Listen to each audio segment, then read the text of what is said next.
Hi అండి, నమస్తే. Welcome to our channel Gayatri simple kitchen. ఈరోజు మనం తయారు చేసుకునే రెసిపీ కమ్మటి ములక్కాడ సాంబార్. ఒక్కసారి ఇలా సాంబార్ చేశారంటే చాలా రుచిగా ఉంటుందండి. అలాగే చేసుకోవడం కూడా చాలా ఈజీ. ఇంటిల్లపాదికి నచ్చింది. అలాగే పిల్లలు కూడా చాలా ఇష్టంగా తింటారు. 2 పూటలా ఈ సాంబార్తోనే అన్నం తింటారు. అంత రుచిగా ఉంటుంది. ముందుగా ఎలా తయారు చేసుకోవాలో చూసేద్దాం. ముందుగా ఒక గిన్నె తీసుకొని ఒక చిన్న నిమ్మ సైజ్ అంతా చింతపండుని తీసుకొని నీళ్లు వేసుకొని ఒకసారి బాగా కడిగేసుకొని చింతపండు మునిగేంత వరకు మళ్ళీ నీళ్ళని వేసుకొని చింతపండుని నానబెట్టుకొని పక్కన పెట్టేసుకోండి. ఒక దళసరైన గిన్నె తీసుకొని అందులోకి ముందుగానే ఉడికించి బాగా మెత్తగా మ్యాష్ చేసి పెట్టుకున్న ముద్దపప్పుని 1 కప్పు దాకా ఇందులోకి యాడ్ చేసుకోండి. ఇక్కడ నేను ముద్దపప్పు కోసం 150 గ్రాముల కందిపప్పుని ఉడికించుకున్నాను. ఇప్పుడు ఇందులోకి మీడియం సైజ్గా కట్ చేసి పెట్టుకున్న 1 కప్పు దాకా ఉల్లిపాయ ముక్కల్ని యాడ్ చేసేసుకోండి. అలాగే మీడియం సైజ్గా కట్ చేసుకున్న 2 పెద్ద సైజు టమోటాలను కూడా 1 కప్పు దాకా ఇందులోకి యాడ్ చేసేసుకోండి. అలాగే ఒక 2 పచ్చిమిర్చిని ఇలా చీలికలుగా కట్ చేసుకొని యాడ్ చేసేసుకోండి. అలాగే 1 కప్పు దాకా బాగా కడిగి కట్ చేసి పెట్టుకున్న ములక్కాడలని ఇందులోకి యాడ్ చేసుకోండి. ములక్కాడలు ఇలా కొద్దిగా లావుగా ఉండేవే తీసుకోండి. సాంబార్ చేసేటప్పుడు పల్చగా ఉంటే ఉడికేటప్పుడు మ్యాష్ అయిపోతాయి.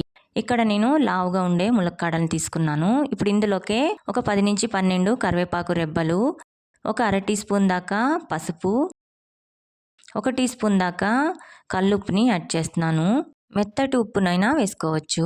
ఇప్పుడు ఇందులోకి 1.5 టేబుల్ స్పూన్ దాకా కారం, 1 టీ స్పూన్ దాకా సాంబార్ పౌడర్ని యాడ్ చేస్తున్నాను. మనం ఏ కప్పుతో అయితే ముద్దపప్పుని తీసుకున్నామో అదే కప్పుతో 2 కప్పుల దాకా నీళ్ళని యాడ్ చేసేసుకోండి.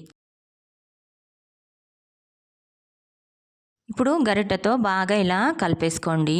కింద అడుగున పప్పు అలాగే ఉండిపోతే అడుగంటేస్తుందండి. ఇలా గరిటెతో బాగా కలిపేసుకొని స్టవ్ ఆన్ చేసుకొని గిన్నెని స్టవ్ మీద పెట్టేసుకోండి. ఫ్లేమ్ని మీడియం ఫ్లేమ్లో పెట్టుకొని మూత పెట్టేసుకొని ఒక 15 నిమిషాల దాకా బాగా ఉడికించుకోండి. మధ్య మధ్యలో మూత తీసి ఇలా గరిటెతో కలుపుతూ ఉండండి.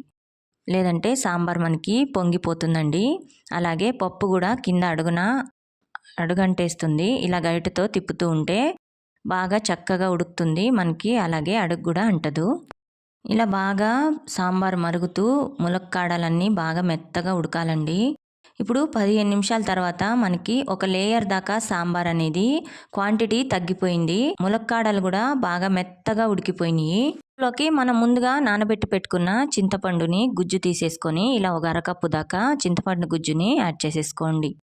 అలాగే ఒక చిన్న ముక్క బెల్లంని యాడ్ చేసుకోండి. ఇది ఆప్షనల్ అండి. మీకు నచ్చితేనే వేసుకోండి, లేదంటే స్కిప్ చేసేయండి. బెల్లం వేసుకుంటే సాంబార్ రుచి చాలా బాగుంటుంది. ఇప్పుడు ఒక 5 నిమిషాల దాకా బాగా ఒకసారి మరిగించేసుకోండి సాంబార్ని. అంతేనండి. 5 నిమిషాల తర్వాత మనకి ఇక్కడ సాంబార్ పట్టి బాగా మరిగిపోయింది. ఇప్పుడు ఈ స్టేజ్లో ఉప్పు కారాన్ని రుచి చూసి అడ్జస్ట్ చేసుకోండి. అలాగే ఇంకా సాంబార్ పల్చగా కావాలంటే ఇంకో గ్లాస్ నీళ్ళని యాడ్ చేసుకోండి. ఇప్పుడు ఈ సాంబార్ని పక్కకి దించేసుకొని తాలింపు పెట్టుకుందామండి. స్టవ్ ఆన్ చేసుకొని ప్యాన్ పెట్టుకొని అందులోకి 2 టేబుల్ స్పూన్ దాకా ఆయిల్ని యాడ్ చేసుకోండి.